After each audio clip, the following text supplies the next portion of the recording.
Non-politically in government, you were an FBI agent, you worked at NSA for 10 years, you had the highest possible clearances, so it's not like you were some appointee hack. No. But you often hear defenders of Secretary Clinton say, well, there were just 3 documents marked classified. That's not a big deal. Yeah, that's maddening, frankly. It doesn't matter whether or not it's absolutely irrelevant whether or not something is marked classified. Right. It's the character of the information. We have an intelligence community with very good men and women who collect intelligence, and that information gets disseminated. And even if the information isn't marked properly when it's disseminated, it's still classified. What matters is the information, not the marking on it. Right. And that's a legal definition. What matters legally. Absolutely. Right. So the intelligence agencies discovered that some information, classified information they had gathered, was on her unsecured server. What was their response to that?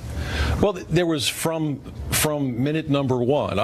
Actually, when this happened, we tried to coordinate with the State Department. We tried to coordinate with everybody on the Hill, and initially we thought maybe we can sort of corral this in and mitigate whatever damage had occurred. But literally from minute number 1, whether it was certain officials at the State Department or whether it was the Clinton campaign or whether it was certain folks on the Hill, it was nothing but contention and adversarial posture and fighting. It literally was you're making much ado about nothing. This is overblown. You were acting as the Inspector General. You're supposed to have some independence here. Again, you're a career government employee and a former FBI agent. Why would the Clinton campaign have anything to do with this conversation? They shouldn't have. They shouldn't have. There was. I'm well aware there was strategic coordination between the campaign, the State Department, certain officials in the State Department, certain law firms in town, and people on Capitol Hill. And I think that bore itself out in the Podesta emails. I think that's right. But the basic question, is it legal for a government agency to coordinate with a political campaign? Well, there are rules and authorities that apply, and people have been looking at those. But I'm not aware. I've been gone out of the government since last March, so I'm not aware that anything was ever pursued with that. My understanding was there are statutes designed to protect whistleblowers, which in effect you were. I was a whistleblower. As an IG, my job was to bring whistleblowers to the Hill, get them there and protect them, put a bubble around them, make sure they can tell their story. And here I'm doing now what I've done for all these years. I'm having to go myself to the Hill. I expected to be embraced and protected, and let's do this, let's get through this. And I didn't get that. I recall a conversation I had with a staff director on the Hill on one account where he chided me for not considering the political consequences of what I was doing. And I said, I'm an inspector general. That's my job, is not to consider the political consequences. It was one of the staff directors for one of the committees on the Hill that we worked with a lot. I don't want to name his name right now. He's no longer there, as a matter of fact. But political considerations, by definition, should have no bearing on this, correct? Absolutely not for an IG. As an IG, you're not a D, you're not an R, you're an I. You're an IG. Those are the letters that matter for you. And so, obviously, what they resorted to was, okay, this guy's just a pawn of the right. He's a shill of the right, and attack the messenger, and that's what happened. So just to sum up, to make sure I have this absolutely clear, you, in effect, heard complaints from the intelligence agencies that their information was residing on an unsecured server. They were upset about it. You bring these concerns to the Congress, and you're dismissed as a right-wing plant. Absolutely. That's a good point. I mean, so the agencies were quite unhappy about what was going on. They were not happy that their information was not protected the way it should have been. This was seen as cavalier. Look, when we heard about this to begin with, that there was an unsecured server, frankly, we looked at each other and said, "Who does that? What rules even apply to that?" Does that? And so, and then Senator Burr sent a letter over asking us to take a look at it, and we did with the State Department IG. It was a scandal then. It's a scandal now, I think. Mr. McCullough, thank you for joining us. Thank you, Tom. Very much. Appreciate it. We're joined now by Fox senior political analyst Brit Hume. Brit, I don't know if you just heard that, but now that the passions of the campaign have cooled, it's over, and we can look at this in the clear light of post-election America. That seems like the campaign politicizing what should be a completely non-political process of assessing whether information is secure. And that seems like a scandal to me. It sounds for all the world, Tucker, as if this man was simply doing what it was his job to do, which is to bring this sort of information forward and indeed to take it to Congress. He did it for other whistleblowers, as he described, and he was doing it on his own in this case, expecting, as he, I guess, naively did, that he was going to get a friendly, warm reception with people eager to hear about this abuse, this gross mishandling of classified information, as he describes it. And you've got these political actors on the Hill trying to shut him down and telling him he should be concerned about the political implications. That is obviously howlingly improper. And, you know, it plays back into this question of, all right, Hillary Clinton is now gone. She's basically, although she's, you know, we're still hearing from her and she's writing books and giving interviews and saying things, it's pretty clear that she's not going to be the president and that her public life is largely over. But what about these other actors in the drama on Capitol Hill and elsewhere who were trying to basically suppress this? It seems to me that there's some accountability is required there, and that's probably where this story ought to go. Give us some perspective. It strikes me as inherently improper for a political campaign to be coordinating with government agencies about a matter related to national security like this. Is it?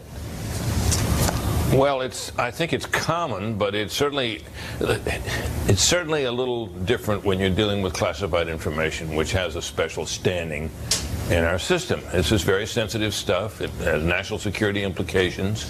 And what this man was clearly doing was trying to bring to the attention of the authorities on the Hill something a case where classified information had been very badly mishandled, recklessly mishandled, one might say. And what he got was interference from a political campaign. That may have happened in the past, Tucker, but it's never become public, and I've never heard of it. So I think this is highly unusual. And the sense you have is everybody said, look, you know, you got to be careful here. This is explosive stuff. It could affect the outcome of the election, which is precisely the calculus that you know is in the mind of James Comey when he's trying to figure out what to do with this investigation. And we now know that he wrote ahead of time, before his investigation was done, you know, a memo declining to charge her. Outlining the reasons for not doing so. And then, of course, in the end, he didn't, although he came very close to outlining what could be a pretty solid case against her in the famous news conference that he held. Yes. So this is the kind of thing that happens when political calculus enters into these decisions. In the one case of Comey, it was a Justice Department decision about prosecution. You had a compromised Attorney General who had had the famous tarmac meeting with Bill Clinton and so on. And all adds up to a case, and now another case outlined here, of political interference with matters that ought not be political. It seems like exactly what you don't want from your government, and almost designed to shake our faith in it. Britt Hume, thank you for that perspective. Appreciate it. Brett Tucker. A refugee from Somalia kidnapped 2 women and raped them at knife point. Not only is he still here in this country, he's not in prison. We'll tell you why next.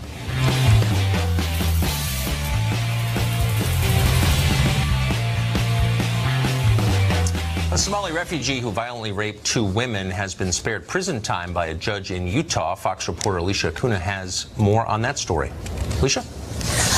Hi, Tucker. Yeah, Muhammad Ali Muhammad, a refugee from Somalia, was in the United States for less than a year when in the summer of 2011, he admits he raped 2 women in Salt Lake City. He was just 14 at the time when one night he says he sexually assaulted a woman at knife point outside her home. And the next night broke into another woman's home, raped her, then forced her to go to an ATM to withdraw $400 for him to spend on clothes for his first day in the 9th grade. A surveillance camera helped investigators track him down. He was charged with first-degree felony rape, second-degree felony forcible sexual abuse, and kidnapping. He pleaded guilty and was sentenced to a juvenile detention center. His family testified that while in the Somali refugee camp, he witnessed his own brother's murder and was sexually assaulted himself. Now, after serving 6 years, Ali Muhammad is about to turn 21. He's aging out of the juvie system and is eligible to continue serving time as an adult at the Utah State Prison. Instead, Judge Vernice Treese of the 3rd District Court in Utah sentenced him to 5 years probation, telling Ali Mohammed that she wouldn't bat an eye to send him to prison if he violates his probation. In court, Ali Mohammed told Judge Treese that, quote, "I was a monster. I didn't know what I was thinking. I was a very stupid kid." But Tucker, one of his victims, before the sentencing of probation, told the judge that she was terrified at the thought of this man being out on the streets again. Some of the volunteers who worked at the detention center, say they believe that this man has turned himself around, but the victims are very concerned. Tucker. Alicia, thank you. Well, in case you missed it over the weekend, there was a fascinating piece in Politico with the following counterintuitive title: "America is running out of Muslim clerics, and that's dangerous." According to the article, the administration's travel ban, the supposedly fascist one that affects just 6 out of dozens of majority Muslim countries, is causing a perilous shortage of Islamic clergy in this country. That is terrifying, explains Politico, because, quote, "with no imam to guide them, Muslims could soon turn elsewhere for direction with possibly radical consequences." Huh. It's kind of a weird thing to say when you think about it. We've been told for years that Islamic extremists are just a tiny minority within Islam. Foreign Muslims, our leaders have assured us again and again, are no more dangerous than native-born Americans. Probably less dangerous, actually, because native-born Americans are horrible, as they often point out. And yet, according to Politico, young Muslims may spontaneously become violent if they don't get the right kind of imams, even though their faith and culture have nothing to do with violence. Well, it's funny how you never hear the same reasoning applied to other faiths. There is, by the way, a shortage of Episcopal priests in this country. Have you noticed a wave of Episcopalianism terrorism? Has Chuck Schumer demanded we import more Buddhist monks just to make sure young Buddhists don't murder the rest of us? Probably not. Instead, they're telling us what they've always told us: it's completely safe to admit more Muslims into America, and bigoted even to question that assumption. And by the way, if you do question it, Muslim extremists might kill you. Well, pro-illegal immigrant activists are mounting a year-end offensive, pressuring Congress to grant amnesty to DACA recipients. It's been close to 3 months since the Trump administration announced it was ending DACA. That's the Obama-era program that grants work permits to hundreds of thousands of illegal immigrants. There's been talk of a deal, but so far one has not appeared. Ali Noorani is executive director of the National Immigration Forum, and he joins us tonight. Mr. Noorani, thanks for coming on. Hey, thanks for having me, Tucker. So I think there are two sides to this argument, for sure, actually. I think it's a complicated one. But I also wonder about the priority it's been given. So there are tens of thousands of people living on the street in America. The middle class is actually dying younger than it used to. We've got millions of Americans addicted to drugs. Why is the fate of DACA recipients #1 on the congressional agenda? And both sides seem to think it is. I'm a little confused by that. Well, that's a really good question, Tucker. And you know what? The way I look at this is that historic presidents are the presidents that surprise you. And President Trump has this incredible opportunity to surprise us in that he can improve our national security, grow our economy, and fix a slice of the immigration system, and be the first president in decades to do so. Presidents Bush and Obama were completely unable to do so. So for President Trump to lean in on Democrats and force them to the table on border security measures, ensuring that DACA recipients are passing criminal background checks, but then also along the way continuing to grow our economy, because these are young people who are contributing to various parts of our economy, but then ultimately making sure that these young people are owning the American dream. And the best part about it, Tucker, is that by doing this, President Trump is meeting the needs of 79% of Republican voters and realigning the party for Latino voters overall. And I got to say, that's a pretty historic move. Yeah, well, he already actually surprised, I think, a lot of people already by winning the presidency, and he did so by running on a platform of building a wall along our southern border and deporting people here illegally. Why not just do that? It's what he promised to do. It's how he got elected president. I mean, you just said he should be acting according to his promises. Would you be excited for him to do that? Well, you remember on September 5th of this year, when he sunsetted the DACA program, President Trump said that he wanted a solution that said, quote, makes everybody happy. So let's make sure that we can make sure that those DACA recipients are able to be protected from deportation and continue to contribute to our economy. But wait a second. In terms of border security, that's your question, right? We believe we need smart border security. So let's spend billions of dollars on the border where the majority of drugs, guns, and money are being smuggled. You know where that is? Ports of entry. Let's improve the infrastructure. Let's get boots on the ground there. You know what? I don't believe you. We've been talking about this for decades, and it's all a lie. The point is to grant a pathway to citizenship to the people who are here illegally. And my question has always been, isn't there already a pathway to citizenship? It's U.S. embassies around the world grant 1 million green cards to people. Why shouldn't everyone here illegally go get in line with everybody else who wants to become a citizen and do that? I've never really understood why we wouldn't ask that of people. You know, that's another great question, because that's why Congress needs to come together as Republicans and Democrats to create an immigration system that meets the needs of American workers and their families. Right now, our immigration system does not do that. We've got talent going overseas. We've got jobs going overseas where that talent is stuck outside of the country. That's just the cities with, you know, pick one: Lowell, Massachusetts, Lewiston, Maine. Cities are flooded with immigrants, have high unemployment and tons of poverty. That's not axiomatic that the more immigrants you have, the richer you are. That's just not true. But you're not answering my question, which is, why is an American living in a country in economic decline where people are making less than their parents and they know it, should granting amnesty and citizenship to people here legally be number one on my priority list? That's my only question. Why should your average American think that's the most important thing? I'm going to be the first person to say that the immigration system needs to serve the needs of the American worker and their families. So let's pick a place. Let's look at southern Idaho. Unemployment rate of 3%. Third largest dairy industry in the nation. The only way that dairy industry continues to grow is if they have an immigrant workforce that is creating jobs for Idahoans who have been there for generations. That's the kind of balance that we're looking for here, Tucker. Yeah. You'd have to explain the economics of California, which has actually carried out this experiment for the last 30 years and now has more poverty than any state, to convince me of it. But nice try. Alec, thanks for joining us. Appreciate it. Hey, thank you. Elizabeth Warren stole American Indian heritage to get ahead, to get tenure at Harvard. Up next, we'll ask why everyone has let her get away with it. We'll be right back. We're here long before any of us were here. Although we have a representative in Congress who they say was here a long time ago. They call her Pocahontas. But you know what? I like you because you are special. You are special people.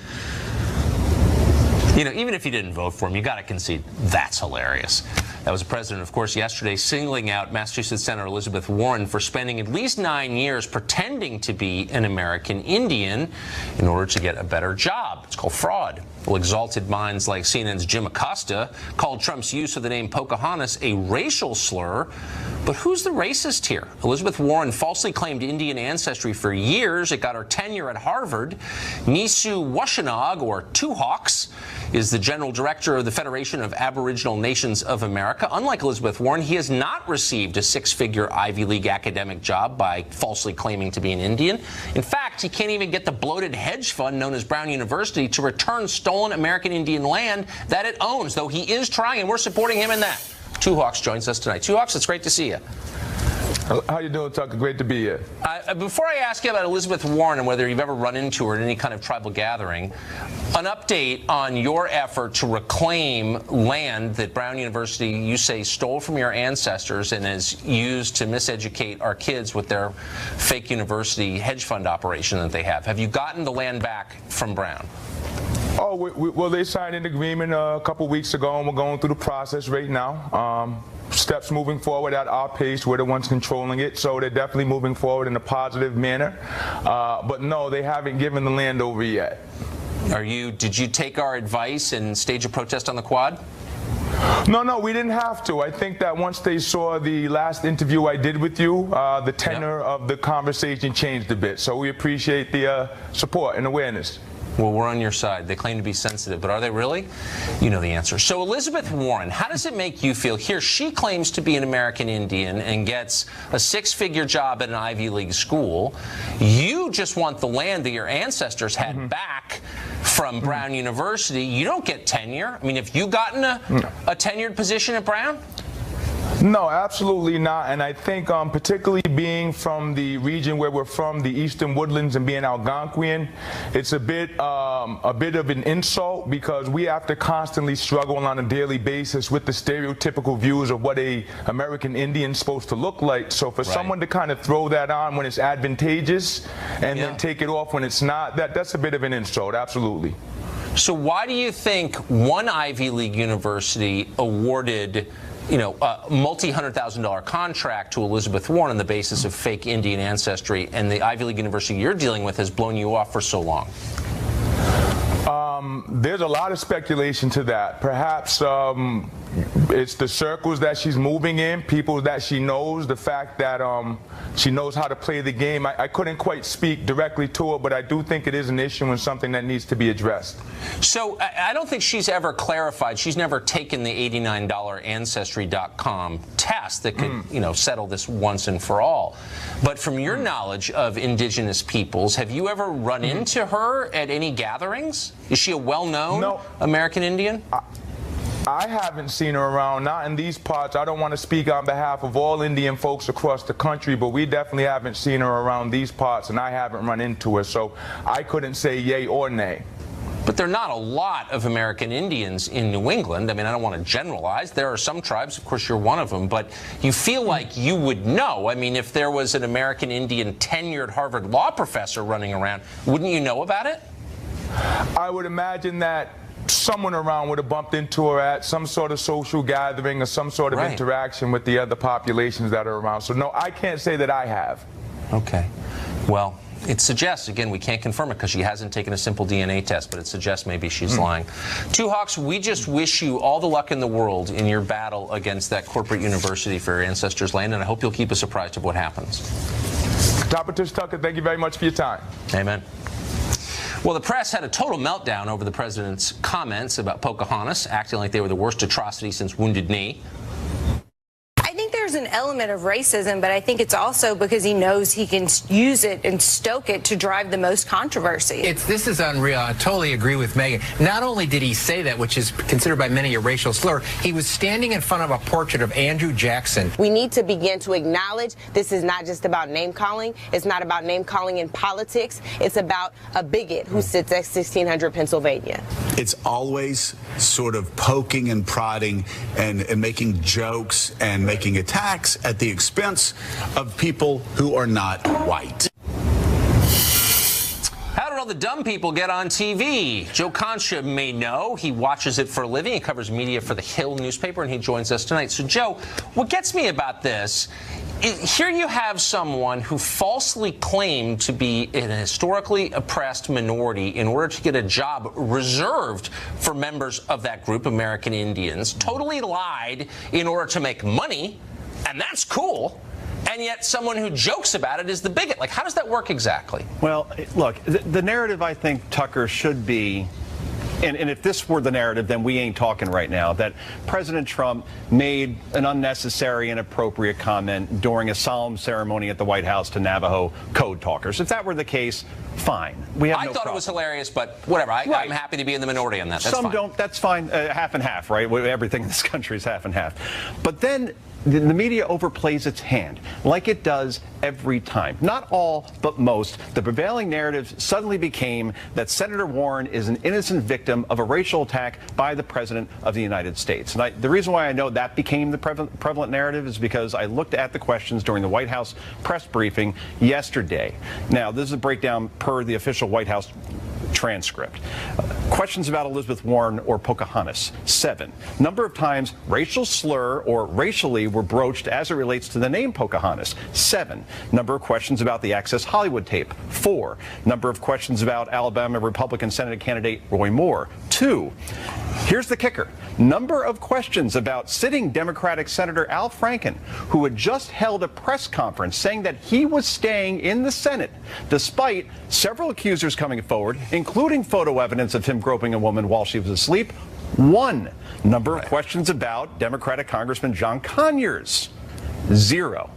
Add that all up, you have 13 questions about Senator Warren, Pocahontas, the Access Hollywood tape, and Roy Moore, while one question combined about Al Franken or John Conyers. I mean, actually, this is why Roy Moore is going to get elected, not because of him, but because the media is so irresponsible and loathsome. But let me just ask you this, and it's not if you don't like what Trump said, I totally get it. You know, I can see why people would be offended by it. What I don't understand is why Elizabeth Warren gets a pass for basically, how is this different from wearing blackface? How is this different from like mocking someone's, in effect, in the most cynical possible way, someone else's ethnicity in order to profit from it? Yeah, I don't know why that's okay. Because the context is purposely being left to the side. What was the context here? Trump wasn't directing his insult towards those Navajo code talkers. It wasn't towards anybody's heritage. He was mocking a woman, a sitting U.S. senator who could be a 2020 presidential candidate, for pretending to be something that she wasn't to advance her career. This was during the 90s, remember. Harvard was under a lot of pressure to hire minorities, and they went ahead with that. And if you see every interview with Elizabeth Warren yesterday, after the fact, this is barely touched. She is barely pressed on the question. The answer she gives is that her mother and her grandparents told her when she was young what her heritage was. It's such a crock. And by the way, she could fix it. She could end the mystery with a simple Ancestry.com. But by the way, this is just like a metaphor for the whole system, which is designed to help the oppressed, but actually benefits the already entitled, like Elizabeth Warren. Do you know what I mean? Yeah. And Tucker, look, when I'm the sons of African dictators benefit from programs designed to help the needy in this country. I mean, it's like, it's very cynical. Right. And when I'm 8 and my parents tell me that I'm Scotch Romanian or Comanche Indians, I'll believe them. But as I get older and I go through enough holidays and I do enough research on my heritage, I don't put it on an application or tell Harvard or Penn that that's what I am. And if she just apologizes for it now, then it goes away, but she won't. She stands by it. And the irony is that she calls out Wall Street for gaming the system. It appears that she gamed the system as well, Tucker. Yeah, I would say so. Joe Concha, thank you. Thank you. Well, the woman accusing Democratic Congressman John Conyers of sexual harassment joins us on the set next.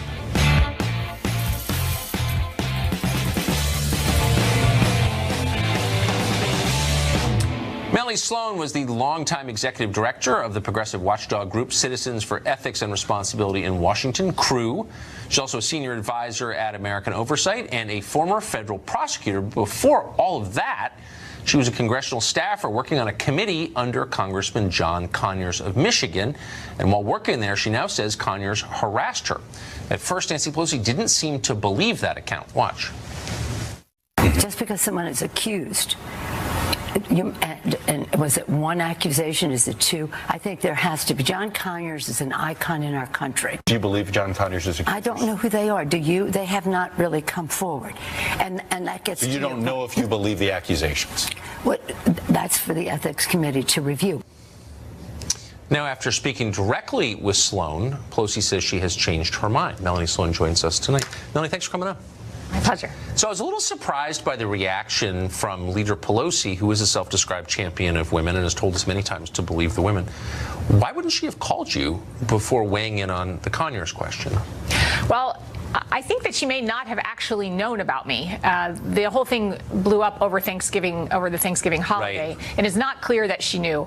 But when she spoke with me yesterday, and we spoke for 45 minutes by phone, she was clear that she believed me, and she also apologized for her statements on Meet the Press, and I think that was big of her. Well, sure, but I mean, she also took a ton of heat for those statements. Absolutely, and including from me. I was very upset about it. I know, and I'm sure you would vote for her. I mean, you agree with her politically, but I think you're in the right on this one. But, you know, she's the ranking Democrat in the Congress. John Conyers kind of reports to her. She's in charge. She could find out who you were, like with a single phone call. She's preparing to go and meet the press, not something members of Congress do lightly. You know, you kind of like get what you're going to say together ahead of time. Why wouldn't she have done diligence on something as important as an accusation of sex harassment? I don't know. I can't speak for what happened in Nancy Pelosi's office before that. All I can say is I agree with you. It was a terrible performance on Meet the Press. It was very disappointing to me. I reached out to her office that morning, Sunday morning, and said that I was very disappointed. And I also tweeted about it. Not that I have a big following, but I said that I was unhappy about it and that I had come forward. So it was upsetting. And Nancy Pelosi did call yesterday and apologize, and then we spoke at length not just about the allegations themselves, but about really the more important issue of what Congress should do now. So what I guess I'm surprised and not surprised by is to hear all the people coming forward to say, yeah, of course Conyers is a creep. Like, we knew that. You heard Cokie Roberts say all the female reporters knew not to be alone with him for years. The guy married a former intern who was 25. He was 61. Everybody knew that. Yep. Why did it take this long? I don't know why it took this long. I think for the same reasons that it's taken so long in so many industries and things have gone unstated, and everybody knew about Harvey Weinstein. It seems like everybody knew about Roger Ailes. These were things that were well known for years and years, and women are quickly dismissed and allegations are denied, and any woman who comes forward goes through a really rough time of having her credibility assaulted. When I actually did try to talk about... Hold on. That's just... Let me just say, I had no idea about Roger Ailes, just for whatever it's worth. But I would also say that's silly. I mean, you're a former prosecutor. I've known you for a long time. You're a strong person. You wouldn't be dismissed. Cokie Roberts has a national... I actually was. I mean, let me just say that when I did try to talk to people about John Conyers 20 years ago, I talked to any number of people, including a reporter who then checked my story for corroboration with somebody else in Conyers' office who told them that I was mentally unstable. And although I knew this reporter for a long time and had worked with him, he then came back to me and said, well, this person says you might be mentally unstable, so now I can't do the story. It seems like a lot of what's going on is that Conyers is politically useful and there really are no enemies on the left from the perspective of liberals, and like no one wanted to criticize him. Maybe if his politics had been different, the outcome would have been different. Do you think?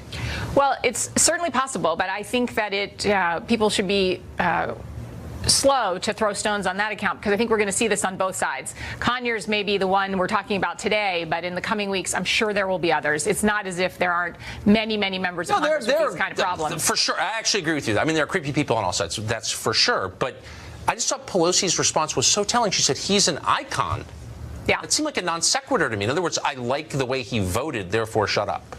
Well, I think she was talking about his long history in the civil rights movement, that he's an icon, but she later did say that that doesn't give him license for this kind of conduct. And again, I'm agreeing with you that the Meet the Press performance was wrong and mistaken, right. But she has walked it back and said that that does not give him an excuse. It's not a license to mistreat people. And I think that is one of the things we're seeing in every industry. Does the fact that somebody has great stature in their industry allow them to mistreat women?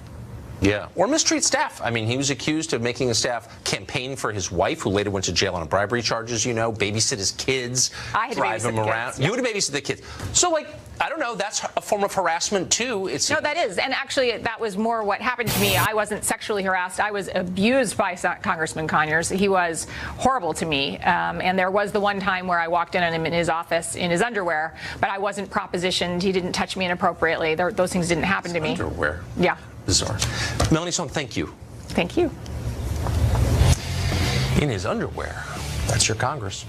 A billionaire Democratic donor is spending $20 million on a push to impeach the president. Why is he doing that? We'll tell you next.